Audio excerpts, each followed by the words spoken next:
I definitely think the third movie in this series should be some kind of weird spin-off from Dodgeball, and they should call it G.I. Average Joes. Now that'd be a movie. Hello and welcome to my review of G.I. Joe Retaliation.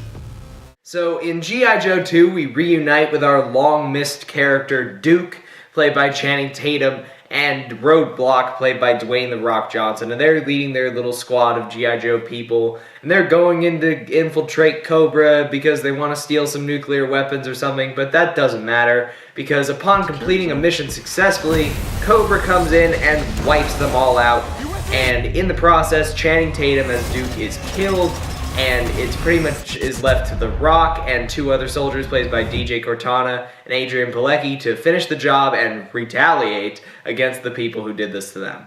So G.I. Joe Retaliation. Naturally, I had a lot of negative feelings going into this movie because I didn't like the first movie. The first movie was a jumbled mess of all these different things they wanted to do, and they couldn't pull off any of them really, so they just kind of half did each one of them, and we got a very mixed bag, bad film. Now, there's a new director here, there's Dwayne "The Rock" Johnson, there's Bruce Willis, so there's really a potential for a good movie here, but did they make it? Let's find out.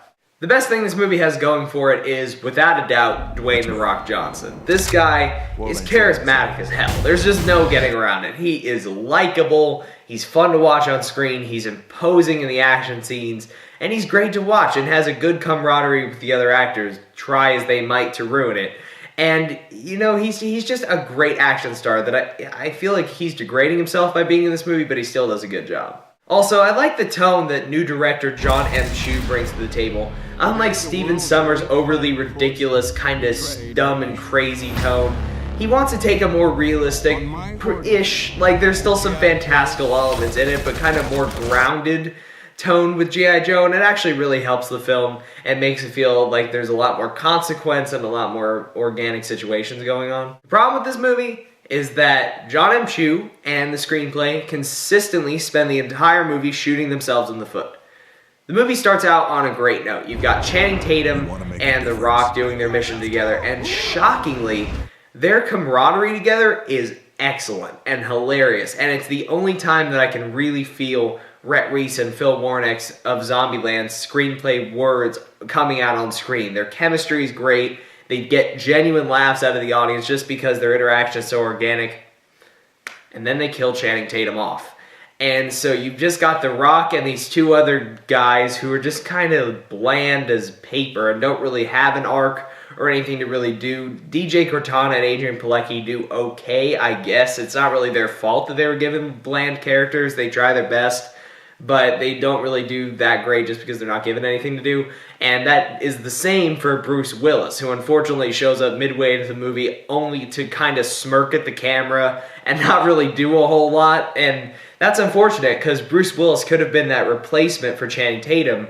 I never thought that sentence would ever come out of my mouth. That could have had that camaraderie with The Rock, but it just wasn't working because they didn't write anything for him to do. Also, I was enjoying the more grounded tone that they were going for, but congruently with that, they were making this stupid ninja movie also. Now, I have nothing against Snake Eyes. I personally think that Ray Park, who plays Snake Eyes, is a spectacular physical performer, and I love how he performs and moves as Snake Eyes. The problem is that you've got this kind of grounded, fun action movie going on, and then you got this ridiculous ninja movie going on also, where you've got Snake Eyes going after Storm Shadow, and it's this whole big thing where they're fighting in the mountains, and RZA is a ninja master for some reason, and it seems to take place in an entirely different universe from the rest of the movie. And it takes place in the universe of cliches, so every time it comes on, my brain literally just went to sleep, despite an admittedly well-shot cliff fight sequence involving a bunch of ninjas. It just doesn't feel organic to the rest of the film, and therefore it's kind of null and void to me. That being said, there's a couple of fun action scenes interspersed throughout the movie, and generally it does maintain a good sense of fun and pacing throughout. I can't say that I had a bad time watching it. It's just, it constantly shoots itself in the foot.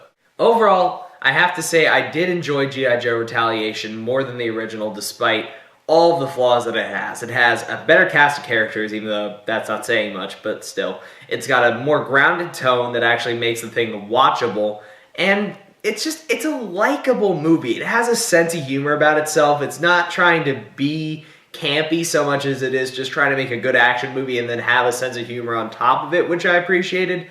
It's just so uneven. It makes so many glaring, big, gaping, open wound mistakes that it's hard to really recommend the film as a fun summer blockbuster. But if it's on TV one day, I'd definitely give it a watch. It's not terrible. I'd give it 2 stars out of 4. And that was my review of G.I. Joe Retaliation. I hope you enjoyed it. If you did, please subscribe to my channel, leave a comment, request a review, do all that good stuff. And until next time, I'm Michael Fairbanks. See you later. You all right? Yeah. You all right? My cholesterol's a little high.